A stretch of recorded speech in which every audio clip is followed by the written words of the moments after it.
అధ్యాయం మొదటి 10 వచనాలు.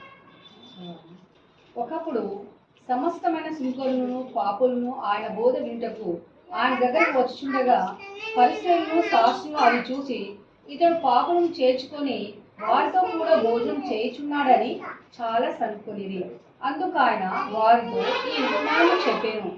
మీలో ఏ మనుషుడికైనను 100 గొర్రెలు కలిగి ఉండగా వాటిలో ఒకటి తప్పిపోయిన ఎడల అతడు 99 అడవిలో విడిచిపెట్టి తప్పిపోయినది దొరుకు వరకు దాన్ని వెతక వెళ్ళడా? అది దొరికినప్పుడు సంతోషంతో దానిని తన భుజము మీద వేసుకొని ఇంటికి వచ్చి తన స్నేహితులను పొరుగువారిని పిలిచి, మీరు నాతో కూడా సంతోషించుడి, తప్పిపోయిన నా గొర్రె దొరికినదని వారితో చెప్పును కదా. అటువలే మారు మనసు అక్కర్లేని 99 మంది నీతిమంతులు విషయమై కలుగు సంతోషం కంటే మారు మనసు పొందు ఒక పాపి విషయమై పరలోకమందు ఎక్కువగా సంతోషం కలుగును. ఏ స్త్రీకైనను 10 వెండి నాణెములుండగా వాటిలో ఒక నాణెము పోగొట్టుకుంటే ఆమె దీపం వెలిగించి ఇల్లు ఊడ్చి అది దొరికి వరకు జాగ్రత్తగా వెతకదా? అది దొరికినప్పుడు తన చెలికత్తెలను పొరుగువారిని పిలిచి, నాతో కూడా సంతోషించుడి, నేను పోగొట్టుకొని నాణెము దొరికినదని వారితో చెప్పును కదా. అటువలే మారు మనసు పొందు ఒక పాపి విషయమై దేవుని దూతల ఎదుట సంతోషం కలుగునని మీతో చెప్పుచున్నాను. నేను ప్రార్థన. పరిశుద్ధ మహోన్నతుడ, మేము చదివినటువంటి ఈ వాక్య భాగము జాగ్రత్తగా సరిగ్గా మేము అర్థం చేసుకోవడానికి మీ పరిశుద్ధాత్మ ద్వారా మీరే మాకు బోధించి మీ పరిచర్య మాలో జరిగించమని, దానికి మేము లోబడి విధేయత చూపించి దానిని ప్రభు మాకు మేము అన్వయించుకొని సరిచేసుకొని ప్రభు తగ్గించుకొని మీకు సమర్పించుకోవడానికి కూడా కృప చూపిస్తూ రావాల్సిందిగా మెట్టుకు మీ దాసుని నన్ను కూడా జ్ఞాపకం చేసుకుని సహాయం చేయమని యేసు నామమున స్తుతించి ప్రార్థన జరిగి పెట్టుకుంటున్నాము తండ్రి. ఒక ఊర్లో 2 కుటుంబాలు ఉండేవి, పక్కపక్క ఇళ్ళు. మొదటి కుటుంబం క్రైస్తవులు. పిల్లలు ఎంతో క్రమశిక్షణతో ఉండేవాళ్ళు. భార్యాభర్తలు ఇద్దరు ఎప్పుడూ గొడవ పడడం, గట్టిగా ఒకరి మీద ఒకరు అరుచుకోవడం లాంటివి ఎన్నడూ చేసేవారు కాదు. ప్రతి ఆదివారం తప్పకుండా చర్చికి కూడా వెళ్ళేవాళ్ళు. ఇల్లు పరిసరాలన్నీ కూడా శుభ్రంగా పెట్టుకునేవాళ్ళు. ఇక రెండో కుటుంబం క్రైస్తవులు కాదు. వీళ్ళు పిల్లలు తల్లిదండ్రులకు లోబడేవాళ్ళు కాదు. భార్యాభర్తలు ఎప్పుడు గొడవ పడుతూనే ఉండేవాళ్ళు, ఒకరిపైన ఒకరు అర్చుకుంటూనే ఉండేవాళ్ళు. ఇల్లు పరిసరాలు అసలు శుభ్రంగా ఉంచుకునేవాళ్ళు కాదు, ఎక్కడ చేస్తే అక్కడే ఉండేది. చర్చికి అయితే ఇక అసలే వెళ్ళేవాళ్ళు. ఒకసారి ఈ మొదటి కుటుంబంలోని ఒక చిన్న అమ్మాయి వాళ్ళ నాన్న దగ్గరికి వెళ్ళి, పక్కింటి ఆంటీ అంకుల్ విడాకులు తీసుకుంటున్నారంట డాడీ, వాళ్ళ పిల్లలు స్కూల్లో ఎవరితోనో చెప్తుంటే నాకు తెలిసింది అని చెప్పింది. వాళ్ళ డాడీ టీవీలో క్రికెట్ చూస్తూ మధ్యలో ఆగి తన కూతురు కేసు చూసి, అవునా, అయ్యయ్యో అని ఊరుకున్నాడు. తర్వాత వంటగదిలో వంట చేస్తున్న అమ్మ దగ్గరికి వెళ్ళి ఇదే విషయం చెప్పింది. వాళ్ళ అమ్మ ఆల్రెడీ ముందే అదంతా కొంత తెలిసినట్టుగా ఊగొట్టి కూతురికే తిరిగి ఏదో చెప్తూ ఉందనమాట. ఏమని, చూసావా, చర్చికి వెళ్ళకపోతే అలాగే ఏడుస్తాయి జీవితాలు, అందుకే నువ్వు కూడా ఎప్పుడు చర్చి మానొద్దు, చర్చి మానితే అలాగే జరుగుతుంది, అలాంటి ఆలోచన కూడా నీ మనసులోకి రానివ్వకు అని చెప్పింది.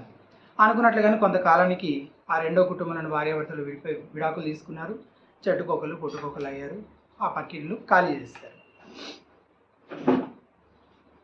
వేరొక కుటుంబము ఆ ఇంట్లోకి దిగిందని, కొత్త నైబర్స్. ఇప్పుడు వీళ్ళేమో మొదటి కుటుంబం లాగానే భార్యాభర్తలు అసలు గొడవ పడేవాళ్ళు కాదు, అర్చుకునేవాళ్ళు కాదు. పిల్లలు కూడా చక్కగా చెప్పిన మాట వింటారు, లోబడతారు. పరిసరాలు కూడా మంచిగా శుభ్రంగా ఉంచుకునేవాళ్ళు. వీళ్ళతో పాటే వాళ్ళు కూడా చర్చికి వెళ్ళేవాళ్ళు. కాబట్టి ఈ మంచి పొరుగు వారితో ఇక ఎప్పటికీ ఆ మొదటి కుటుంబం హాయిగా బ్రతకసాగింది. క్లోజ్. అది స్టోరీ. మనలో ఎవ్వరూ కూడా ఈ మొదటి కుటుంబంలాగా ఉండకూడదు. మనలో ఎవరు కూడా ఈ మొదటి కుటుంబంలాగా ఉండకూడదు. ఎందుకంటే వారు యేసుప్రభు వారికి లాగా లేరు. యేసుప్రభు వారు అలా ఉండరు. తప్పిపోయిన నశించిపోతున్న తమ పొరుగు వారిని బట్టి వీరు అసలు ఎన్నడూ ఆలోచనే కలిగి లేరు. వాళ్ళు మొత్తానికి ఆ ప్రాంతం విడిచి వెళ్ళిపోతే మాత్రం సంతోషంగా ఉన్నారు. కానీ యేసుక్రీస్తు ప్రభు వారు పాపులతోనే స్నేహం చేశాడు, వాళ్ళతోనే తిరిగాడు, వాళ్ళతోనే మాట్లాడేవాడు. అలాగే వాళ్ళు మారు మనసు పొందినప్పుడు సంతోషించాడు. లూకా 14 అధ్యాయం చివరిలో ఒక మాట ఉంది కదా, పోయినసారి మనం ధ్యానించాం. వినుటకు చెవులు గలవాడు చూస్తున్నాడు. అందరూ 14 చివరిలో వినుటకు చెవులు గలవాడు వినుడు కాక. 15 ప్రారంభంలోనే కొంతమంది వినడానికి వస్తున్నారు, ఇంకొంతమంది ఏమో సనుగుతున్నారు. ఎవరెవరు వస్తున్నారు వినడానికి? 15 అధ్యాయం 1 వచనం. ఒకప్పుడు సమస్తమైన సుంకరులను పాపులను ఆయన బోధ వినుటకు ఆయన దగ్గరకు చూస్తారా, కొంతమంది వినడానికి వస్తున్నారు ఆయన దగ్గరికి. ఇంకొంతమంది ఏం చేస్తున్నారు? 12వ వచనం. పరిసయ్యులను శాస్త్రులను అది చూచి ఇతడు పాపులను చేర్చుకొని వారితో కూడా భోజనము చేర్చున్నాడని చాలా సనుగుకొనిది. ఎవరితో కూర్చొని భోజనం చేస్తున్నాడంట? పాపులతో. ఎంత నిరీక్షణతో కూడిన మాటలు కదా. ఇందులో ఏం నిరీక్షణ ఉందంటారా?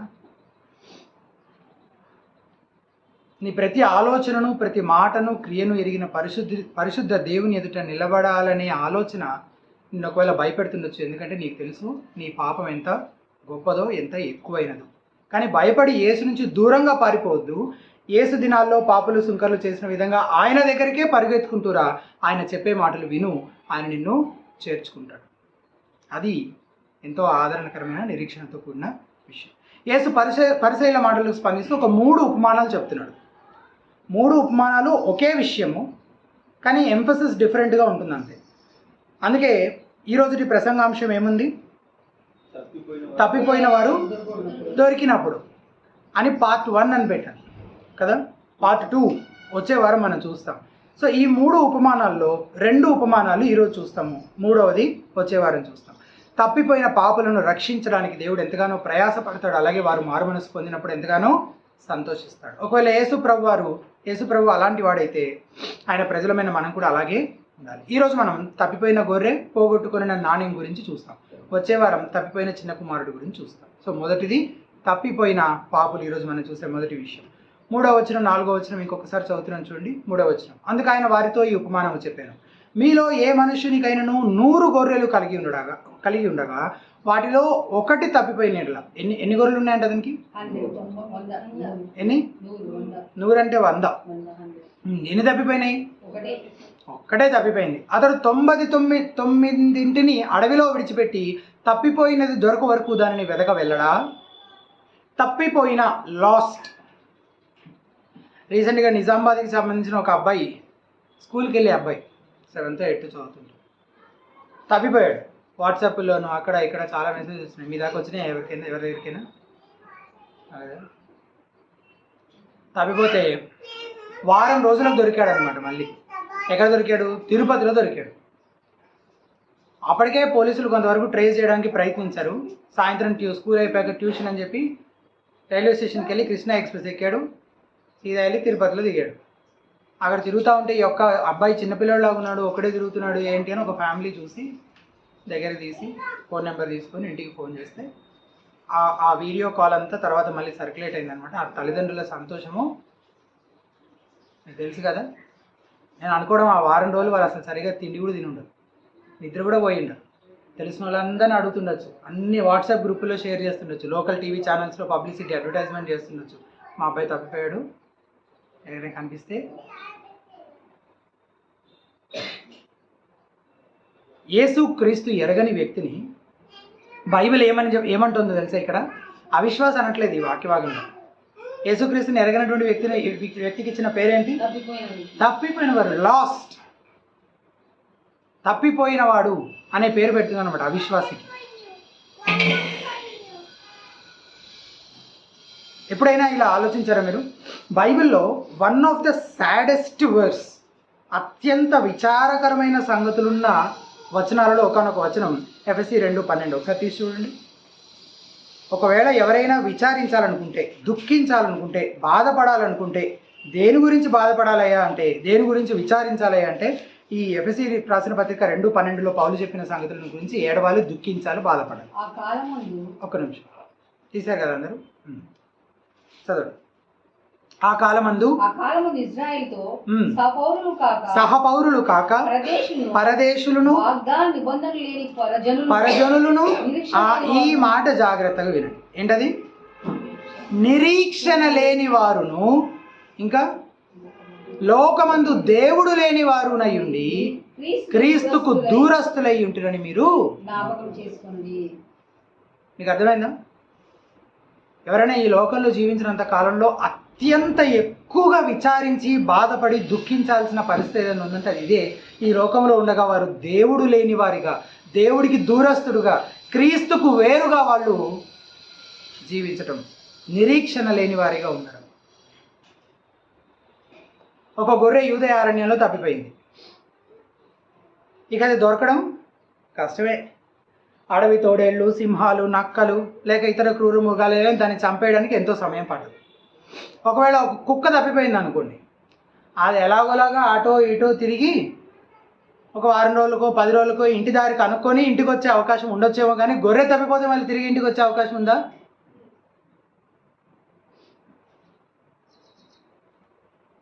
దానంతట అదే తిరిగి ఇల్లు చేరుకోవడం జరగదు. తప్పిపోయిన పాపి స్థితి కూడా ఇటువంటిదే. పాపికి అతను తప్పిపోయాడని, నాశనం వైపుకే పరుగులు పెడుతున్నాడని అతనికి తెలియదు, కానీ అదే సత్యం. ఒకవేళ అతని స్థితి గురించి అతనికి తెలిసినా దాని గురించి అతనంతట అతను చేయగలిగేది ఏమైనా ఉందా? తప్పిపోయిన సంగతి గొర్రెకు తెలుసా తెలీదా? తప్పిపోయిన సంగతి గొర్రెకు తెలుసా తెలీదా? తెలుసు. బిక్కుబిక్కుమంటూ ఏడుస్తూ ఉంటుంది, కాపరి కనపడక, మిగిలిన మంద కనపడక. కానీ ఏమైనా చేయగలుగుతుందా? కాపరి వైపు ఒక్కడుగైనా అది వేయగలదా? దానంతట అది లేదు. ఎటువైపు వెళ్ళాలో తెలియదు, ఎంత దూరం వెళ్ళాలో తెలియదు, ఎక్కడున్నాడో తెలియదు. యోహాను 6:44లో ఒక మాట ఉంటుంది, తీసి చూడండి. యోహాను సువార్త 6:44. యోహాను సువార్త 6:44. నన్ను పంపిన తండ్రి వానిని ఆకర్షించితేనే గాని ఎవడు నా యుద్ధకు రావాలనుకున్న వాళ్ళందరూ వచ్చేయగలుగుతారా? ఎవరెవరైతే యేసుక్రీస్తుని నమ్ముకోవాలని అనుకుంటున్నారో, ఆయన దగ్గరికి రావాలనుకుంటున్నారో వాళ్ళంతటా వాళ్ళే వచ్చేయగలుగుతారు ఆయన దగ్గరికి అంటే రాలేరు అని చెప్తుంది. మరి ఎప్పుడు వస్తారు?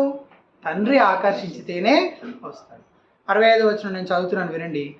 మరియు ఆయన తండ్రి చేత వానికి కృప అనుగ్రహింపబడకపోతే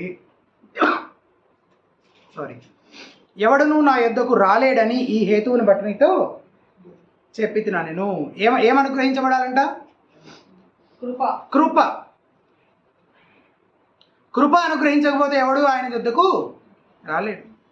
ఇదే విషయం పౌలు భక్తుడు చెప్తూ, ఈ యుగ సంబంధమైన దేవత, దాన్ని వాడుక భాష ట్రాన్స్లేషన్లో ఏమంటారు మీకు లాస్ట్ టైం చెప్పాను, గుర్తుందా? గుర్తులేదు. వాడుక భాషలో దాన్ని ఎలా తర్జుమా చేశారు? గాడ్ ఆఫ్ దిస్ వరల్డ్ అనే మాటని ఈ యుగ దేవుడు అని ట్రాన్స్లేట్ చేశారు అన్నమాట. మన కల్చర్కి తగ్గట్టుగా దేవత అని ట్రాన్స్లేట్ చేశారు నాకు తెలియదు, కానీ actual translation God of this world అంటే యుగ దేవుడు. ఈ యుగ దేవుడు అవిశ్వాసులైన వారి మనోనేత్రాలకు ఏం కలుగజేశాడని చెప్తాడు పౌలు? గ్రుడ్డితనం. అవిశ్వాసులు తప్పిపోయారు, నిస్సహాయ స్థితిలో ఉన్నారు, శత్రువుకి ఎరగా ఉన్నారు. దేవుడు ఒకవేళ జోక్యం చేసుకోకపోతే వారు ఎప్పటికీ అలాగే ఉండిపోవాలి. కానీ దేవునికి స్తోత్రం, దేవుడు జోక్యం చేసుకున్నాడు, కలగజేసుకున్నాడు. అది రెండవ విషయం, మనం ఈరోజు ధ్యానించబోయే రెండవ విషయం. తప్పిపోయిన పాపులను వెదకి రక్షించడానికి దేవుడు ఎంతో ప్రయాసపడతాడు. గొర్రెల కాపరి 99 గొర్రెలను విడిచిపెట్టి తప్పిపోయిందని వెతుక్కుంటూ వెళ్తాడు. అది దొరికేదాకా వెతుకుతాడని చెప్పి కూడా చదివాం మనం, అవునా? ఎప్పటిదాకా వెతుకుతాడు? 8వ వచనం ఒకసారి చూడండి. 8వ వచనంలో ఆ రెండో ఉపమానానికి సంబంధించిన విషయం ఉంది. 8వ వచనం లూకా 15:8. ఏ స్త్రీకైనాను 10 వెండి నాణేలు ఉండగా వాటిలో ఒక నాణ్యం పోగొట్టుకుంటే, ఎన్ని పోగొట్టుకుంటే?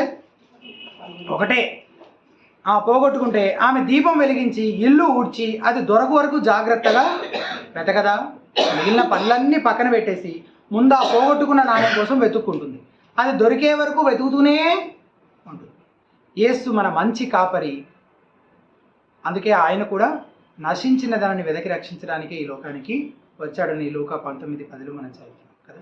ఈ విషయాన్ని గురించి మనం ఆలోచిద్దాం. నేను ఒక 4 విషయాలు ఇప్పుడు దాకా మనం చదివిన దాంట్లో నుంచి ఒక 4 విషయాలు వేరు కోణాల నుంచి మీకు చెప్తాను. మొదటిది, పాపులను వెదకి రక్షించే విషయంలో మొదటి అడుగు ఎప్పుడు దేవునిదే. దేవుడే మొదట జోక్యం చేసుకోవాలి, దేవుడే పూనుకోవాలి మనల్ని రక్షించాలని. దేవుడే చొరవ తీసుకుంటున్నాడు లేదా జోక్యం చేసుకుంటున్నాడు. గొర్రెల కాపరి స్త్రీ, వాళ్లే సమస్యను గుర్తించి ఆ సమస్యతో వ్యవహరించడానికి పూనుకున్నారు, అవునా?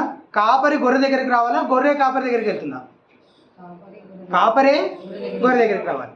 నాణ్యం వెతుకుంటూ స్త్రీ దగ్గరికి వస్తుందా, స్త్రీ వెతికి నాణ్యాన్ని కనుక్కుంటుందా? తప్పిపోయిన దానిని వెతకడం ఎవరు ప్రారంభించారు? ఈ ఉపమానాలు అయితే కాపరి ఆ స్త్రీయే ప్రారంభించారు. తప్పిపోయిన గొర్రె కనబడిన నాణ్యం ఏమీ చేయలేవు, ఏమీ చేయట్లేదు. అవి తిరిగి కనుగొనబడితే అందుకు కారణం గొర్రెల కాపరి స్త్రీ ఎంతో ప్రయాసపడి శ్రద్ధగా వెతికారు కాబట్టి. అందులో వాటిలో ఉన్న గొప్పతనం ఏమి? వాక్యం చాలా స్పష్టంగా చెప్తుంది. ఒక వ్యక్తి రక్షించబడ్డాడంటే అది కేవలం యేసు ప్రభువారు మన విషయంలో జోక్యం చేసుకున్నాడు కాబట్టి. మనంతట మనం ఆయనను కోరుకోలేదు, కోరుకునే వారం కాదెప్పటికీ. ఆయనే తన ప్రేమ కనికరాలను బట్టి నీ విషయంలో నా విషయంలో జోక్యం చేసుకున్నాడు. దేవుడు మన ఎడల తన ప్రేమను వెల్లడిపరుచున్నాడు. ఎట్లనగా మనం ఇంకనూ పాపులమై ఉండగానే క్రీస్తు మన కొరకు చనిపోయిన పౌలు భక్తుడు రోమా 5:8 చెప్తాడు కదా. ఎప్పుడంటే మనం ఇంకనూ పాపులమై ఉండగానే, మనం ఏదో చేశాం కాబట్టి ఆయన మన కోసం ఏదో చేయడం కాదు, మనం ఇంకా పాపులంగా ఉండగానే ఆయన మన కొరకు చనిపోయాడు. అట్లా దేవుని ప్రేమ వ్యక్తపరచబడుతుంది. రక్షణ పొందడం అనేది మనకే విడిచిపెట్టబడి ఉంటుంది. రక్షణ పొందడం అనేది మనకే విడిచిపెట్టబడి ఉంటే మనం ఇంకా పాపంలోనే కొనసాగుతూ ఉండేవాళ్ళం. కానీ దేవునికి వందనాలు, ఆయన ప్రేమతో నీ విషయంలోనూ నా విషయంలోనూ జోక్యం చేసుకొని మనల్ని వెతికి రక్షించాడు. సో మొదటిది, మన రక్షణ విషయంలో మొదట పూనుకున్నది ఎవరు? దేవుడు. రెండవది, వెతకడానికి అయ్యే వెల వ్యక్తిగతంగా సంపూర్ణంగా దేవుడే చెల్లించాడు, భరించాడు. గొర్రెల కాపరి విషయంలో తప్పిపోయిన గొర్రెను వెతకడానికి ఎంత సమయం పట్టినా సరే అని వెతకడానికి వెళ్ళిపోయాడు కాపరి. అరణ్యంలో ఏవైనా ప్రమాదాలు గురయ్యే అవకాశం ఉంది. ఆ తప్పిపోయిన గొర్రెను చంపుతాయేమో అని మనం అనుకుంటున్న ఆ క్రూరమైన సింహాలు, తోడేళ్ళు ఇతనిపై కూడా దాడి చేసి ఇతన్ని చంపలేవా? చంపేయచ్చు. అంటే ఇతని ప్రాణాన్ని సైతం పణంగా పెట్టి దాన్ని వెతకడానికి వెళ్తున్నాడు. అతను విశ్రాంతి తీసుకోవడానికి, నిద్రపోవడానికి వీల్లేదు. ఎందుకంటే ఆ గొర్రె ఎంత ఎక్కువసేపు తప్పిపోయి తిరుగుతుంటే ప్రమాదం అంత ఎక్కువ. స్త్రీ మరియు ఆమె నాణ్యం కేసులో కూడా ఆమె మిగిలిన పనులన్నీ పక్కన పెట్టేసి బతుకుతోంది. షాపింగ్ మానేసి ఉంటుంది, భోజనం సిద్ధపరచడాన్ని పోస్ట్పోన్ చేసుకొని ఉంటుంది, నీళ్లు చేదుకోవడానికి బావి దగ్గరికి వెళ్ళలేదు, పక్కింటి వాళ్ళతో ముచ్చట్లు పెట్టట్లేదు, బట్టలు ఉతుక్కోవడానికి ఏటి గట్టు దగ్గర కూడా వెళ్ళలేదు. ఆ మనసంతా ఒకే ఒక్క దానిపైన కేంద్రీకృతమైంది. ఏంటది? ఆ పోగొట్టుకున్న నాణ్యాన్ని వెతకాలి. ఉన్న 9 నాణ్యాలు పక్కన పెట్టి మామూలుగా వెతుకుండొచ్చు, బహుశా దొరకపోతే ఏం చేస్తుంది? మొత్తం ఇల్లంతా ఊడుస్తుంది అనమాట. ఇంకా అది దొర్లుకుంటూ ఏ మూలను వెళ్ళి పడిందో అని మొత్తం ఇల్లంతా ఊడ్చి దాన్ని కనుక్కోవడానికి ప్రయత్నం చేస్తుంది ఎక్కడుందో అని. ఎంత ప్రయాసపడాల్సి వచ్చినా ఓకే, కానీ దాన్ని వెతికి పట్టుకోవాలి. నాకు ఒక సమస్య ఉంది. సాధారణంగా మా ఇంట్లో వస్తువులన్నీ ఎక్కడ పెట్టినా అక్కడే ఉంటాయి. కానీ ఏదైనా వస్తువు కనిపించకపోతే మాత్రం ఇంక నేను అది దొరికేదాకా నాకు నిద్ర పట్టదు. ఎంతసేపైనా మిగిలిన పనులన్నీ పక్కన పెట్టేసి వెతుకుతూ ఉంటాను ఇక దానికోసం. అలా మీరు ఎవ్వరూ చేయాలని నేను చెప్పట్లేదు, చేయొద్దు కూడా. సమయం చాలా విలువైంది. వెతుకుతున్న వస్తువు యొక్క ప్రాముఖ్యత, అవసరతను బట్టి ఎంతసేపు వెతకాలి, ఎంత సమయం వెచ్చించాలని నిర్ణయించుకోవాలి. కానీ ఈ ఉపమానాల్లో తప్పిపోయిన గొర్రెను, పోగొట్టుకున్న నాన్నని వెతకడం కోసం ఏదైనా చేసేటట్లు కనిపిస్తున్నారు ఈ కాపరి, ఈ స్త్రీ కదా. ఎందుకంటే వాళ్ళు చాలా ప్రాముఖ్యమైన వారు. కానీ మన రక్షణ విషయంలో చెల్లించాల్సిన వేళ చాలా గొప్పది. ఆ కాపరి కొంత టైం వెచ్చించాలి. తన ప్రాణం పోతే పోవచ్చు, లేకపోతే పోకపోవచ్చు, సేఫ్గా తిరిగి రావచ్చు కూడా. ఆ స్త్రీకి అయితే ఇంకా పెద్ద ప్రమాదం ఏం లేదు. తన టైం ఇన్వెస్ట్ చేస్తుంది వెతుక్కోవటంలో, అంతే, కొంత శ్రమ. కానీ మన రక్షణ విషయంలో చెల్లించాల్సినటువంటి వేళ ఎంతో గొప్పది. ఎంత గొప్పదంటే దేవుడు ఏం చేయాల్సి వచ్చిందంటే తన సొంత కుమారుని అనుగ్రహించుటకు వెనుక తీయక మనందరి కొరకు ఆయనను అప్పగించిన వాడు ఆయనతో పాటు సమస్తమును మనకెందుకు అనుగ్రహించాలని పౌలు 8:32 రోమా 8:32 చెప్తాడు కదా. ఆయన సొంత కుమారుణ్ణే మనకి అనుగ్రహించాల్సి వచ్చింది.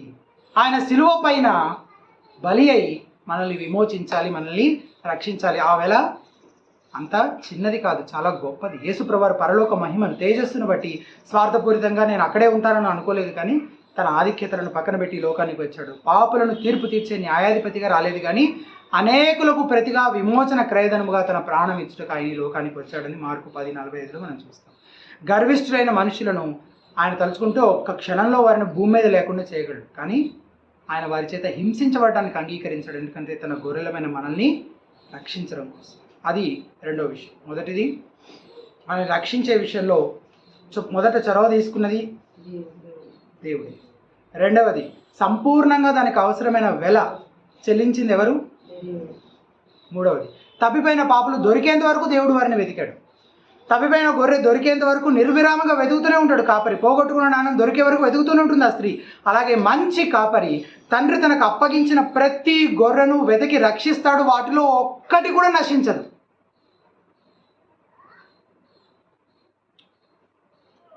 యేసుప్రభు వారు అంటారు, నీ కుమారుడు నిన్ను మహిమపరచునట్లు నీ కుమారుని మహిమపరచుము. నీవు నీ కుమారునికి ఇచ్చిన వారికి అందరికీ ఆయన నిత్య జీవం అనుగ్రహించినట్లు సర్వశరీరాల మీద ఆయన అధికారం ఇచ్చితివి అని యోహాను 17:2 మనం చదువుతాం. నీ కుమారునికి ఇచ్చిన వారికి అందరికీ కుమారునికి ఇచ్చిన వారికి ఎవరికైనా నిత్య జీవం ఇవ్వకుండా ఉంటాడా యేసుప్రభు? తండ్రి ఎవరెవరినైతే కుమారునికి ఇచ్చాడో 99 మంది 99 మంది, 101 మంది ఉంటే 101 మందికి అందరికీ నిత్య జీవాన్ని అనుగ్రహిస్తాడు యేసుక్రీస్తు ప్రభువారు. అదే అధ్యాయం 6వ వచనంలో, లోకము నుండి నీవు నాకు అనుగ్రహించిన మనుషులను, ఎక్కడి నుంచి? లోకము నుంచి నీవు అంటే తండ్రి అయిన దేవుడు నాకు అనుగ్రహించిన మనుషులను నీ నామమును ప్రత్యక్షపరిచింది. వారు నీ వారై ఉండి నీవు వారిని నాకు అనుగ్రహించితివి, వారు నీ వాక్యమును గైకొని ఉన్నారు. దేవుడు యేసుప్రభువారికి అప్పగించిన ప్రతి గొర్రె తప్పక రక్షించబడుతుంది. వారందరినీ రక్షిస్తాడు ఆయన తప్పకుండా. ఏ ఒక్కరూ నశించిపోయే అవకాశము లేదు. రక్షించబడిన తొలి దినాల్లో తెలియక నేను కూడా ఏమనుకునేవాడినంటే, నేనే నిజమైన దేవుడు ఎవరో తెలుసుకున్నాను, కనుక్కున్నాను, నేనే విశ్వాసం ఉంచాను, నేనే నమ్ముకున్నాను, నేనే మారుమనసు పొందాను, నేనే విశ్వాసం ఉంచాను. ఇదంతా నిజమే, అదంతా చేసింది నేనే.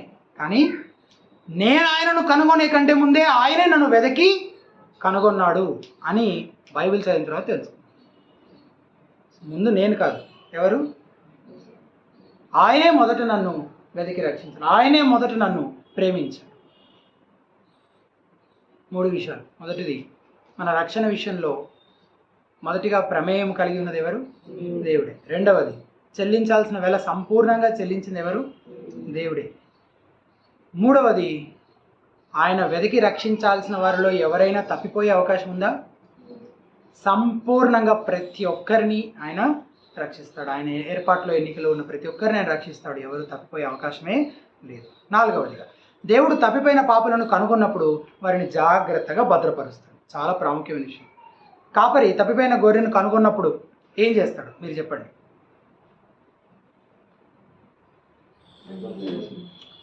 ఏం చెయ్యడో నేను చెప్తాను. తన చేతిలో ఉన్న కర్రను పట్టుకొని దాన్ని తోలుకుంటూ వెళ్ళడు. దాన్ని పట్టుకొని దగ్గర తీసుకుంటాడు, దాన్ని ముద్దు చేస్తాడు, దాన్ని కొంచెం ఓదారుస్తాడు, తర్వాత దాని భుజాల మీద పెట్టుకొని చేతులు రెండిలా పట్టుకొని తీసుకొని వెళ్తాడు. యేసు క్రీస్తు గొర్రెలను తన భుజాలపై, ఆ తప్పిపోయిన గొర్రెను తన భుజాలపైన వేసుకొని వెళ్తున్న పిక్చర్ కూడా మీరు చాలా చోట్ల చూసి ఉండొచ్చు. కాపరి దాని కాళ్ళను కూడా గట్టిగా పట్టుకుంటాడట, అది మళ్ళీ అటు ఇటు దూకి పారిపోకుండా. 2 కాళ్ళని ఈ చేత్తు 2 కాళ్ళు, ఈ చేత్తు 2 కాళ్ళు పట్టుకొని తీసుకోవాలి. యేసు ప్రభువారు తన గొర్రెలను గురించి ఏమంటాడంటే, నేను వాటికి నిత్య జీవం ఇచ్చుచున్నాను కనుక అవి ఎన్నటికీ నశింపవు, ఎవడునూ వాటిని నా చేతుల నుంచి అపహరింపడు. ఏమిచ్చాడంట? తాత్కాలిక జీవం ఇచ్చాడా? కొంతకాలం ఉండి తర్వాత పోయేదా? టెంపరీగా ఉండేదా? నిత్య జీవం అంటే నిత్యత్వం వరకు వారు జీవించే ఉంటారు.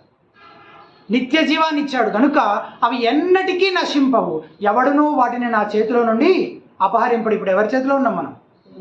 ఎవరు పట్టుకొని ఉన్నారు మనల్ని? ఆయనే మన ఈ ముందు 2 కాళ్ళు ఓ చేత్తో, వెనక 2 కాళ్ళు ఓ చేత్తో పట్టుకొని భుజాల మీద వేసుకొని, మనం తప్పిపోయాం, ఇప్పుడు దొరికాం కదా, ఆయన తన పైన పెట్టుకొని తీసుకెళ్తున్నాం. సో ఇప్పుడు ఎవరైనా ఈ తప్పిపోయిన గొర్రెను కాపరి దగ్గర నుంచి అపహరించాలంటే ఆ వచ్చేవాడు కాపరి కంటే శక్తివంతుడై ఉండాలి. మీకు అర్థమైంది కదా? గొర్రెల కాపరి కంటే శక్తివంతమైన క్రూరమృగాలు మనుషులు ఉంటారు, కానీ మన ప్రధాన కాపరి అయిన యేసుక్రీస్తు కంటే శక్తివంతమైన వాళ్ళు ఉంటారా? ఆయన చేతిలోంచి మనల్ని ఎవరైనా అపహరించగలరా? ఎంత గొప్ప వాగ్దానం కదా. కొంతమంది రక్షించబడిన తర్వాత తప్పిపోయే అవకాశం ఉంటుంది అని చెప్తారు. రక్షించబడిన తర్వాత స్పర్జన్ అటువంటి వారిని వ్యంగ్యంగా ఏమంటాడంటే, అలాంటి వాళ్ళందరూ అర్జెంటుగా పరలోకానికి వెళ్ళి దూతలకి విజ్ఞప్తి చేయాలి. ఏమని? మనుషులు మొదట మారుమనసు పొందినట్టుగానే అనిపిస్తారు, కానీ తర్వాత మళ్ళీ రక్షణ పోగొట్టుకునే అవకాశం ఉంది. కాబట్టి మీరు తొందరపడి అప్పుడే సంతోషించొద్దు, వాళ్ళు చనిపోయేంత వరకు వెయిట్ చేయండి అని చెప్పిరమ్మని వ్యంగ్యంగా అంటాడు అనమాట. ఎందుకు? ఇక్కడ మనం చదువుతున్న పారబుల్లో మారు మనసు పొందింది ఒకప్పుడు, తర్వాత చాలా కాలానికి వాళ్ళు సంతోషించినట్టు, పరలోకంలో సంతోషం కలిగినట్టు చదవట్లేదు. అవి రెండు ఇమీడియట్గా జరిగేది. ఈ లోకంలో ఒక వ్యక్తి రక్షించబడి మారు మనసు పొందాడంటే ఇమీడియట్గా పరలోకంలో ఏం కలుగుతుందని చూస్తున్నాం? సంతోషం. ఈ మాటలు జాగ్రత్తగా వినండి. నీ భద్రత నువ్వు ఆయన్ని ఎంత గట్టిగా పట్టుకున్నావన్న దానిపైన ఆధారపడలేదు. ఒకవేళ అలా ఆధారపడి ఉంటే కనుక నువ్వు చాలా తేలిగ్గా పోగొట్టుకుంటావు, చాలా తేలిగ్గా కోల్పోతుంది. కానీ నీ భద్రత ఆయన నిన్ను ఎంత గట్టిగా పట్టుకున్నాడు అనే దానిపైన ఆధారపడింది కాబట్టి నువ్వు ఎన్నటికీ నశించవు. నీకు అర్థమైంది కదా? కాలము మొదలవ్వక ముందు ఆయన నిన్ను తన సొంత వాణిగా ఎన్నుకున్నాడు. ఆయనే తన ప్రియకుమారుని రక్తము చిందించడం ద్వారా నిన్ను విమోచించాడు. క్రీస్తు నీ పాపముల కోసం మరణించిన సువార్త నీకు అన్వయింపజేసి చేయడం కోసం పరిశుద్ధాత్మను అనుగ్రహించాడు. నువ్వు దొరికే వరకు ఆయన నిన్ను వెతికాడు. నిరీక్షణ లేని నీ దుస్థితి నుంచి నిన్ను విడిపించాడు. ఇప్పుడు మరలా నీ పాత పాపముల నుంచి నిన్ను పోనిచ్చి నిన్ను ఆయన మరలా తప్పిపోనిస్తాడా? అసాధ్యం. మంచి కాపరి ఆయన ఏం చేస్తాడు? నిన్ను వెతికి రక్షించిన విధంగానే అంతము వరకు నిన్ను భద్రపరుస్తాడు, కాపాడుతాడు. విశ్వాసంలో నీవు నిలిచి కొనసాగేటట్టు చేస్తాడు. ఇంతవరకు మనం ఏమేమి చూస్తూ వచ్చాం? మొదటిది, తప్పిపోయిన పాపులను వెతికి రక్షించడం కోసం దేవుడే ముందుగా జోక్యం చేస్తున్నాడు, చొరవ తీసుకున్నాడు. మొదటి అడుగు ఆయనే వేశాడు. దానికోసం ఎంత వెల చెల్లించాలో అంతా సంపూర్ణంగా ఆయనే చెల్లించాడు. దేవుడు అనుగ్రహించిన అందరినీ తప్పక వెదకి రక్షిస్తాడని ఎవ్వరూ నశించే అవకాశమే లేదు. చివరిగా ఒక్కసారి ఆయన ఎవరినైనా రక్షిస్తే వారిని మరలా తప్పిపోనియడు. వారిని ఏం చేస్తాడు? ఆయన భద్రపరుస్తాడు. దేవుడు పాపులను ఇంతగా వెతుకుతూ ఉంటే మనం కూడా ఈ పని అంతే తీవ్రతతో చేయాలి కదా. నశిస్తున్న వారిని వెతికి రక్షించడానికి మన ప్రభు పరలోకం నుంచి దిగి వచ్చాడు. మరి మనమేం చేస్తున్నాం? దేవా, నీ సువార్త చేత నశించిపోతున్న అనేకులను రక్షించుటకు నన్ను పనిముట్టుగా వాడుకో ప్రభు అని మనం ప్రార్థించాలి. పాపులను తృణీకరించకుండా వారిని వెదకాలి. వారి పాపాలలో వారితో కలిసి పరిగెత్తమని కాదు, కానీ వారి లోక సంబంధమైన దుష్టత్వం నుండి వారిని రక్షించగలిగే సువార్త వారికి ప్రకటించాలి. ఈ పని మనం చేస్తున్నామా? ఎంతవరకు చేస్తున్నామో పరీక్షించు. నశిస్తున్న వారి పట్ల భారం అనుగ్రహించు ప్రభువా అని వేడుకుందాం. సువార్త ప్రకటించగలిగే ప్రతి అవకాశాన్ని జాగ్రత్తగా సద్వినియోగం చేసుకుందాం. యేసు ప్రభు వారు జీవించిన, పరిచర్య చేసిన 3.5 సంవత్సరాలు ఆయన బోధించిన బోధ ప్రతి వారం ప్రతి వాక్య భాగం మనం చదువుతున్నప్పుడు ఆయన సువార్త ప్రకటిస్తున్నాడు. ఆయన రాజ్య సువార్తను ప్రకటిస్తున్నాడు. అది మనకి కూడా అంతే ప్రాధాన్యమైనదిగా ఉందా? పరిశీలించు. మూడవ విషయం, తప్పిపోయిన పాపులు మారు మనసు పొందినప్పుడు దేవుడు ఎంతగానో సంతోషిస్తాడు. 5వ వచనం నుంచి 10వ వచనం వరకు అవే ఉన్నాయి. 8వ ఒకటి స్కిప్ చేసి మిగిలినవన్నీ ఒక్కసారి చదువుదాం. అది దొరికినప్పుడు, అంటే తప్పిపోయిన గొర్రెపిల్ల దొరికినప్పుడు 5వ వచనం, సంతోషముతో దానిని తన భుజముల మీద వేసుకొని ఇంటికి వచ్చి తన స్నేహితులను పొరుగువారిని పిలిచి, మీరు నాతో కూడా సంతోషించుడి, తప్పిపోయిన నా గొర్రె దొరికినని వారితో చెప్పును కదా. అటువలే మారు మనసు అక్కరలేని 99 మంది నీతిమంతుల విషయమై కలుగు సంతోషం కంటే మారు మనసు పొందు ఒక్క పాపి విషయమై పరలోకమందు ఎక్కువ సంతోషం కలుగును. అది దొరికినప్పుడు తన చెలికెత్తలను పొరుగు వారిని పిలిచి, నాతో కూడా సంతోషించుడి, నేను పోగొట్టుకున్న నాణము దొరికినదని వారితో చెప్పును కదా. 10వ వచనం, ఇది సమ్మరి అన్నమాట. అటువలే మారు మనసు పొందు ఒక పాపి విషయమై దేవుని దూతల ఎదుట సంతోషము కలుగునని మీతో చెప్పుచున్నాను నేను. ఈ 5 వచనాల్లో 8 స్కిప్ చేసి 5 వచనాల్లో సంతోషం అనే మాట ఎన్నిసార్లు వాడబడిందో చెప్పండి ఒకసారి.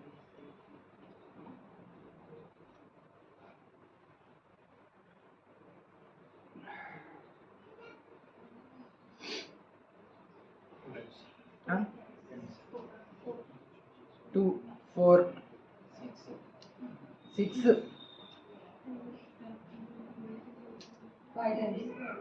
5 కరెక్ట్, రైట్. క్విజ్ కాంపిటీషన్ ముగిసింది. ఎన్నిసార్లు? 5 టైమ్స్. అన్నిసార్లు ఒక పదం వాడబడిందంటే ఖచ్చితంగా చాలా ప్రాముఖ్యమైన విషయం కదా. అందుకే తప్పిపోయిన వారు దొరికినప్పుడు అని బ్లాంక్ పెట్టాను అనమాట. దేవుడు సంతోషిస్తాడు, దేవుని ప్రజలు కూడా సంతోషిస్తారు. ఈ వాక్య భాగంలో ఒక కాంట్రాస్ట్ కనబడుతుంది. స్టార్టింగ్ మనం ఏం చేస్తాం? తప్పిపోయిన పాపులు రక్షించబడుతున్న దాన్ని బట్టి పరిసయ్యులు ఏం చేస్తున్నారు? సానుగుతూ ఉన్నారు. ఇప్పుడు మనం ఏం చూస్తున్నాము? కానీ పరలోకంలో ఏం జరుగుతుందంట? తప్పిపోయిన వారు రక్షించబడినప్పుడు సంతోషం కలుగుతుంది. ఒక పక్క వీళ్ళేమో సనుగుతున్నారు, ఇంకో పక్క సంతోషిస్తున్నారు కొంతమంది.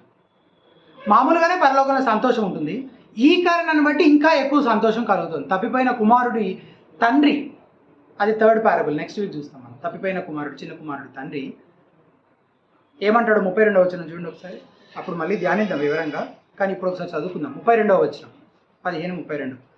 మనము సంతోషపడి ఆనందించుట, రెండో ఒకటే యాక్చువల్గా. మనము సంతోషపడి ఆనందించుట యుక్తమే, ఈ నీ తమ్ముడు చనిపోయి తిరిగి బ్రతికను. తిరిగి జన్మించడం గురించి నికోదేమే కాదు, ఈ పారబుల్లో కూడా ఉన్నాయి మాటలు. ఏమంటే వాళ్ళ తమ్ముడు చనిపోయి తిరిగి బ్రతికాను, తప్పిపోయి దొరికానని అతనితో. రెండు విషయాలు ఇందులో నుంచి మనం చూస్తాం. ఒకటిది, దేవుడు ఎవరిని బట్టి సంతోషిస్తాడంటే, నేను ఆల్రెడీ నీతివంతుణ్ణే, నేను మారు మనసు పొందను అనే వారిని బట్టి కాదు, కానీ మారు మనసు పొందే వారిని బట్టి దేవుడు సంతోషిస్తాడు. 7వ వచనంలో 99 గొర్రెల గురించి మనం చదువుతాం. అవునా? ఏమన్నది ఒకసారి చూడండి. 7వ వచనంలో, అటువలే మారు మనసు అక్కరలేని 99 నీతిమంతుల విషయమై కలుగు సంతోషం కంటే మారు మనసు పొందు. చాలా. సో ఇక అక్కరలేని వాళ్ళ గురించి, యాక్చువల్గా అక్కరలేని ఈ నీతిమంతులు ఉన్నారు కదా, వాళ్ళ గురించి చెప్తారు. 99 గొర్రెలు. వీళ్ళు ఎవరు అంటే చాలా ఇంటర్ప్రిటేషన్స్ ఉన్నాయి. ఒక రెండు మాత్రం మీకు చెప్తాను. ఒకటి ఫేమస్, ఇంకొకటి బిబ్లికల్. ఫేమస్, స్పర్జన్ మరియు చార్ల్స్ సిమ్యూన్ అనే భక్తులు, వాళ్ళు ఏమని చెప్తూ వచ్చారంటే, ఆ 99 గొర్రెలు ఎవరంటే, ఎవరిని సూచిస్తున్నారంటే, విశ్వాసం, అంతకుముందే విశ్వాసం ద్వారా కృపచేత రక్షించబడిన విశ్వాసులు అని చెప్పారు. దానికి ఒక ఉదాహరణ కూడా చెప్పారు. ఏంటది? ఒక కుటుంబంలో 7 పిల్లలు ఉన్నారు. అందులో ఒకరికి మరణకరమైన వ్యాధి వచ్చింది. మందులు వేశారు, వైద్యం చేయించారు. కొంతకాలానికి ఆ పిల్లవాడు బాగుపడ్డాడు, బ్రతికాడు. ముందు నుండి ఆరోగ్యం అంతా బాగానే ఉన్న మిగిలిన 6 కంటే ఎక్కువగా ఈ 7వ వాడి గురించి ఆ కుటుంబం అంతా సంతోషిస్తుంది కదా. అంటే ఆ మిగిలిన 6 ఆ కుటుంబంలోని వాళ్ళే కదా. అలా తప్పిపోయిన దాన్ని తీసుకొచ్చి ఈ మనతో చేరుస్తున్నాడంటే ఈ మందలో అందరూ విశ్వాసులే కదా అనేది ఇంటర్ప్రిటేషన్. సరే, కానీ ఈ 3 ఉపమానాల్లో ఇప్పుడు సరైనది ఏంటో చెప్తున్నారు. ఈ 3 ఉపమానాల్లో ఆ 99 గొర్రెలు, ఆ 9 నాణ్యాలు రక్షించబడిన వారిని సూచించట్లేదు అని ఇంకొందరు కూడా చెప్తూ వచ్చారు. నాకు కూడా అదే సరైనది అనిపిస్తుంది. తప్పిపోయిన గొర్రె, పోగొట్టుకున్న నాణ్యం, తప్పిపోయిన చిన్న కుమారుడు ఎవరిని సూచిస్తున్నారు? అక్కడున్న వాళ్ళైతే సుంకరులు, పాపులను సూచిస్తున్నారు. మీకు అర్థమవుతుంది కదా, 3 పారబుల్స్లో ఉన్న కాంట్రాస్ట్ చెప్తున్నాను. తప్పిపోయిన గొర్రె, పోగొట్టుకున్న నాణ్యం, తప్పిపోయిన చిన్న కుమారుడు ఎవరిని సూచిస్తున్నారు? సుంకరులను, పాపులను. ఆయన సమాజం, ఎదుట ఉన్న సమాజంలో ఎవరిని సూచిస్తున్నారు అని అడుగుతున్నారు. తర్వాత మరోవైపు 99 గొర్రెలు, 9 నాణ్యాలు, ఎన్నడూ ఇల్లు విడిచి పారిపోని పెద్ద కుమారుడు ఎవరిని సూచిస్తున్నారు? అక్కడ ఉన్న సమాజంలో 2 గుంపుల వాళ్ళే ఉన్నారు.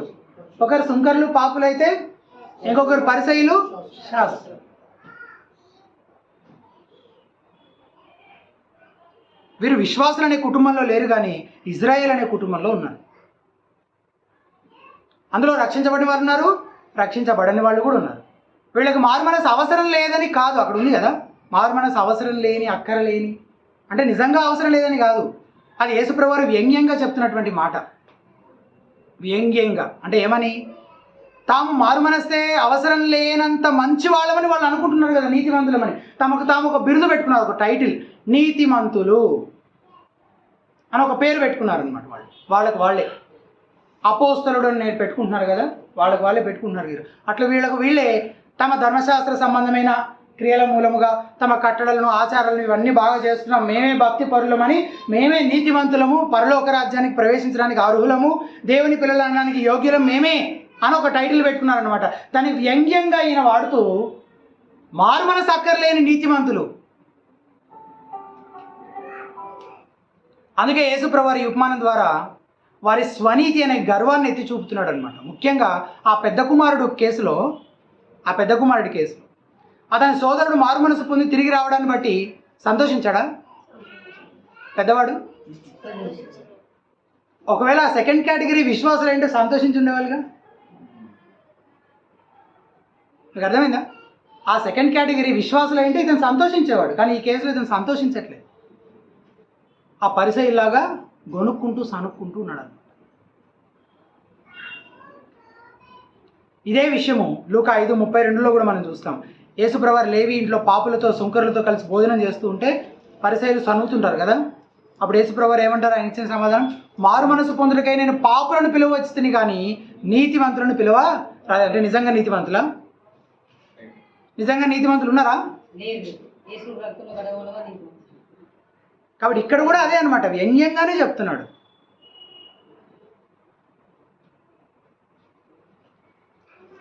మన ప్రభువు గర్వాన్ని అసహ్యించుకుంటాడు. ఈ పరిసయ్యులు ద్వేషించే అసహ్యించుకునే పాపులు వాళ్ళు బయట కనిపించడానికి ఎంతో భయంకరమైన పాపులు, కానీ బయటకి కనిపించకపోయినా పరిసయ్యులు కూడా అంతే భయంకరమైన పాపులు. కానీ వారి సొంత హృదయ గర్వాన్ని వేషధారణను చూడలేకపోతున్నారు. 16:15లో యేసుప్రభువారు వారిని ఖండిస్తూ అంటాడు, ఇదే లూకాసు వార్త, ఆయన మీరు మనుషులు ఎదుట నీతిమంతులని అనిపించుకున్నవారు. ఎవరి ఎదుట? దేవుని ఎదుట కాదు, కేవలం మనుషుల ఎదుట నీతిమంతులని అనిపించుకున్నవారు, కానీ దేవుడు మీ హృదయములను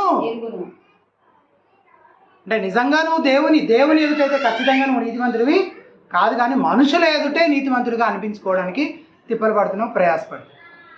ప్రార్థించడానికి దేవాలయానికి వెళ్ళిన ఒక సుంకరి ఒక పరిసయ్యుడు ఉపమానం మనం ఈరోజు ఉదయం ప్రారంభ వాక్య భాగంలో చదివాం కదా. అది ఎట్లా ప్రారంభమవుతుంది? తామే నీతిమంతులని తమ్మును నమ్ముకొని, తామే నీతిమంతులని తమ్ము నమ్ముకొని, ఎవరు నమ్ముకున్నారు వీళ్ళు? దేవుని కాదు, వాళ్ళనే నమ్ముకొని ఇతరులను తృణీకరించు కొందరితో ఆయన ఉపమానము చెప్పారు. అందులో ఒక పరిసయ్యుడు ఉంటాడు, ఒక సుంకరు ఉంటాడు. పరిసయ్యుడిని యేసుప్రభువారు ఖండిస్తారు అతని వేషధారణ బట్టి. కాబట్టి నీతిమంతులంటే తాము నీతిమంతులు అనుకునేవారు అని అర్థం. ఈ సందర్భాల్లో వారు కూడా సుంకరులు పాపుల మాదిరిగానే మారు మనసు పొందాల్సిన అవసరం ఉంది, కానీ ఆ విషయంలో వారు గుడ్డివారుగా ఉన్నారు. వారి అవసరతను వారు గుర్తించలేని స్థితిలో ఉన్నారు. మారు మనసు అంటే మన పాపముల నుంచి మరలి దేవుని వైపుకి తిరగడం. అటువంటి మారు మనస్సు దేవుడిచ్చే బహుమానం, అది మనం సంపాదించుకోగలిగేది కాదు కదా. అపోస్తలుల కార్యాల గ్రంథం 11:18లో వారు ఈ మాటలు విని మరి ఏమీ అడ్డం చెప్పక, అట్లయితే అన్యజనులకును దేవుడు జీవార్థమైన మారు మనసు దయచేసి ఉన్నాడు. జీవార్థమైన మారు మనసు ఎవరు దయచేస్తారంట? దేవుడే దయచేశాడు. మనిషి తనంతట తానే పొందుకోగలిగేది, సంపాదించుకోగలిగేది కాదు మారు మనస్సు. అలాగే మారు మనస్సు, విశ్వాసం, జాగ్రత్త విను. మారు మనస్సు, విశ్వాసం రెండు ఒకదానితోటి ఒకటి ఎంతో దగ్గర సంబంధం కలిగి పెనవేసుకొని ముడిపడి ఉన్నవి. ఒకదానికి వేరుగా మరొకటి ఉండజాలదు. ఏంటంటే అవి? మారు మనసు, విశ్వాసం. ఈ మాట ఎందుకు చెప్తున్నానంటే చాలామంది ఏమని చెప్తున్నారు? విశ్వాసం ఉందని చెప్తున్నారు, కానీ మారు మనసుకు తగిన ఫలాలు కనిపించట్లేదు. మేము యేసు ప్రభువుని నమ్ముకున్నాం. ఎప్పుడు నమ్ముకున్నాం? ఎప్పుడో నమ్ముకున్నాం. ఏ కారణం వల్ల నమ్ముకున్నారు? ఏవేవో కారణాల వల్ల నమ్ముకున్నాం, కానీ నమ్ముకున్నాం. ఆయన వెంబడిస్తున్నాం, శ్రద్ధగా చర్చికి వెళ్తాం, బైబిల్ చదువుతాం, అవి చేస్తాం, ఇవి చేస్తాం. మేము యేసు ప్రభువుని నమ్ముకున్న వాళ్ళమే, కానీ నీలో మారు మనస్సు ఉందా? దానికి తగ్గ ఫలాలు ఉన్నాయా? నీ బ్రతుకు మారిందా? మారు మనసు అనుభవం ఉందా నీకు? ప్రతిరోజు నీ పాపాన్ని విడిచిపెడుతూ ఉన్నావా? దాన్ని ద్వేషిస్తూ ఉన్నావా? దేవుని వైపుకు తిరుగుతూ ప్రతి పరిస్థితుల్లో ఆయనపైనే ఆధారపడుతూ ఉండేటువంటి అనుభవంలో నువ్వు ఉన్నావా? ఒకవేళ లేదు అంటే నువ్వు చెప్పుకుంటున్నటువంటి విశ్వాసము అది నిజమైన విశ్వాసము. నువ్వు చెప్పుకుంటున్నావు అంతే. వాడు నీతిమంతులని చెప్పుకుంటున్నట్టు నేను విశ్వాసం అని చెప్పుకుంటున్నాను అంతే. పాపి తన పాపములను విడిచి దేవుని వైపుకు తిరిగితే పరలోకమంతా సంతోషిస్తుంది, దేవుడికి మహిమ వస్తుంది. ఒక స్వనీతిపరుడు అదే స్థితిలో కొనసాగితే ఆ స్వనీతిపరుడికే మహిమ వస్తుంది. దేవుడు అటువంటి వారిని బట్టి ఏమాత్రము సంతోషించు. ఈ సంతోషంలో ఇంకా ఎవరు పొందుతున్నారని కూడా చూసాం మనం. దేవదూతలు. తప్పిపోయిన వ్యక్తి రక్షించబడినప్పుడు ఈ కథడు నిత్యత్వం ప్రభుతో పాటు పరలోకంలో ఉండబోతున్నాడు కాబట్టి దూతలు కూడా సంతోషిస్తున్నారు. ఇక మన గురించి ఆలోచిస్తే, చివరికి వచ్చేస్తాం, మన గురించి ఆలోచిస్తే తప్పిపోయిన పాపులు మారు మనసు పొందటాన్ని బట్టి దేవుడు ఇంతలా సంతోషిస్తుంటే మనం కూడా అలాగే చేయాలి కదా. మనం దేన్ని బట్టి నిజంగా సంతోషిస్తున్నాం? అది చెప్తుంది జీవితంలో మనం దేనికి ఎక్కువ ప్రాధాన్యతనిస్తున్నామో, ఎక్కువ విలువిస్తున్నామో, దేనికి ప్రథమ స్థానం ఇస్తున్నామో, మనం దేన్ని బట్టి ఎక్కువ సంతోషిస్తున్నామో అది చెప్తుంది అనమాట. చిన్నపిల్లలు వాళ్ళ డాడీ వాళ్ళకి కొత్తగా సైకిల్ కొనిచ్చాడు అనుకో. మన అమ్మాయి ఒక మంచి ఎగ్జాంపుల్. మన దగ్గర చిన్నపిల్లలు ఉన్నారు కదా, మధున రూతుకు ఒక చిన్న సైకిల్ కొనిచ్చాడు అనుకో. ఎట్లుంటుంది వాళ్ళ సంతోషం అంతా? అందులోనే ఉంటుంది. ఇక ఇంటికి వచ్చిన వాళ్ళు అడిగినా అడగకపోయినా చూపిస్తారు. చెప్తారు, తీసుకొచ్చి చూపిస్తారు. మరి నీ విషయంలో నువ్వు సంతోషించేది దేని గురించి? నీ జీతం పెరగడాన్ని బట్ట, ప్రమోషన్ రావడాన్ని బట్ట, నిన్ను బాగా ఇబ్బంది పెట్టే కొలీగ్ ట్రాన్స్ఫర్ అయ్యి ఎక్కడో మారుమూల ఊరికి వెళ్ళిపోవడాన్ని బట్ట?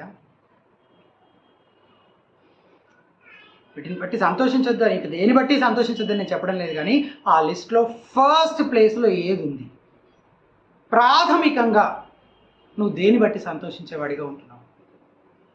ఒక వ్యక్తి మారు మనసు పొందడాన్ని బట్టి సంతోషించే వారంగా మనం ఉన్నామా? మనలో ఎంతమందికి మిగిలిన వాళ్ళందరి సాక్ష్యాలు తెలుసు? నాకు తెలిసినంత వరకు ఏ ఒక్కరికి మిగిలిన వాళ్ళందరి సాక్ష్యాలు తెలియదు. దేవుడు తప్పిపోయిన పాపి తన పాపం నుండి విడిచి దేవుని వైపుకు తిరగడం ద్వారా మారు మనసు పొందడాన్ని బట్టి సంతోషిస్తాడు. మనం కూడా దాన్ని బట్టి సంతోషించే వారంగా ఉండాలి. ఈ ఉపమానాలు పాపుల ఎడల దేవుడు చూపే కనికరాన్ని తెలియజేస్తున్నాయి. పాపులందరిపై కలిపి కాదు, ఒక్కొక్కరిపైన దేవుడు చూపే కనికరం. కాపరి ఒక్క గొర్రె కోసం వెతుక్కుంటూ వెళ్ళాడు. స్త్రీ ఒక్క నాణ్యం కోసం వెతికింది. మంచి కాపరి కూడా తన గొర్రెలను పేరు పెట్టి పిలుస్తాడు అని యోహాను 13:3 మనం చదువుతాం కదా. గొర్రెలు అతని స్వరం వినును, అతడు తన సొంత గొర్రెలను పేరు పెట్టి పిలిచి వాటిని వెలుపలికి నడిపించు. యేసుప్రభు వారి గురించి పరిశీలి అనుగుతున్నది ఏంటంటే, ఇతడు పాపులను చేర్చుకొని వారితో కూడా భోజనం చేస్తున్నాడు.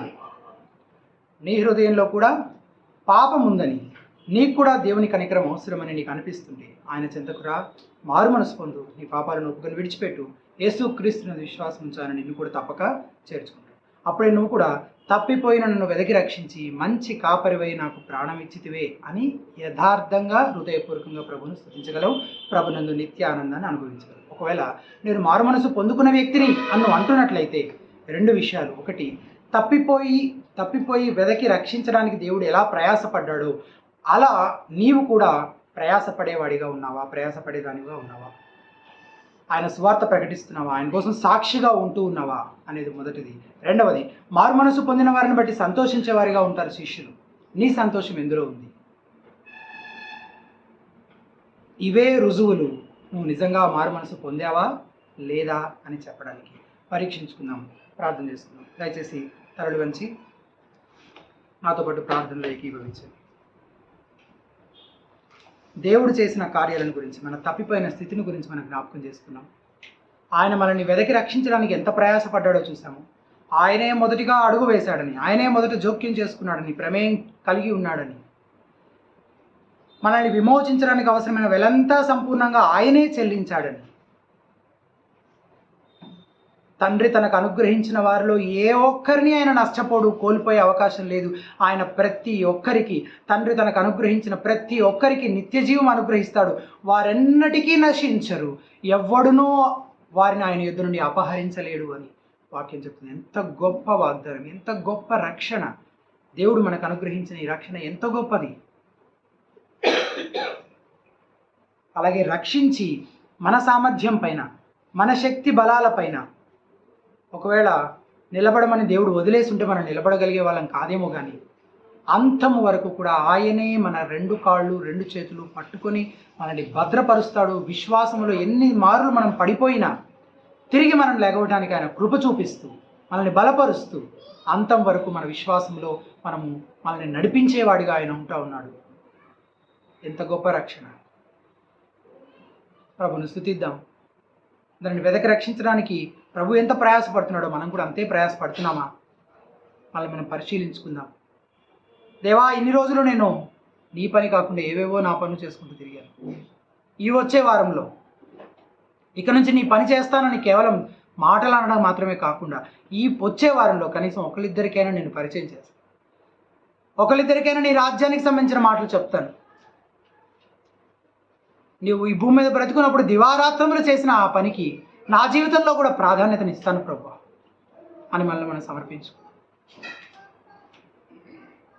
నీతిమంతుణ్ణే, నాకు మారు మనసు అవసరం లేదు అనుకునేవాడిని బట్టి దేవుడు సంతోషించట్లేదు. అవును ప్రభువా, నేను ఘోర పాపిని తగ్గించుకునేవాడిని బట్టి దేవుడు ఎంతో సంతోషిస్తున్నాడు. దూతలు ఎంతగానో సంతోషిస్తున్నారు. అలా తప్పిపోయిన వారు వెదక్కి రక్షించబడటంలోనే మన సంతోషం ఉందా, లేకపోతే మన సంతోషం వేరే వాటన్నిటిపైన ఉందా? దేన్ని బట్టి నిజంగా మనం సంతోషిస్తున్నాం? మారు మనస్సు, విశ్వాసం ఉందని చెప్పుకుంటూ మారు మనసు లేకుండా ఉంటూ అది నిజమైన రక్షణ కాదు అసలు. మారు మనసుకు తగిన ఫలాలు ఫలిస్తూ ఉన్నామా? పరిశీలించుకుందాం.